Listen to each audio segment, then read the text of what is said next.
একটা বয়সের পর নিজের চারিদিকে একটা গণ্ডি টেনে নেওয়া ভালো। যা পার করার সাধ্য যার তার থাকবে না।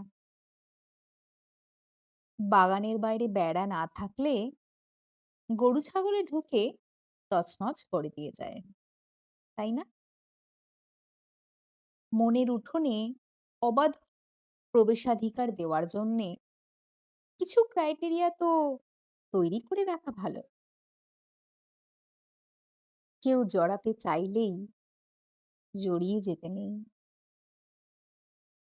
তোমার এফোর্ট, তোমার প্রায়োরিটি, তোমার ভালোবাসা, তোমার সঙ্গ যার তার পাওয়ার জিনিস নয়। তোমার সহজলভ্যতা যার তার প্রাপ্য হতেই পারে না।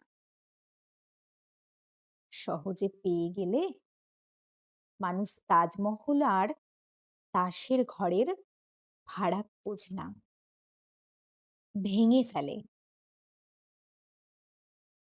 অভিজ্ঞতা শিখিয়েছে মানুষকে একটু ছেঁকে নিয়ে তারপরেই মেশা ভালো। তাতে জীবনে হয়তো লোক কম থাকে কিন্তু শান্তি বেশি থাকে।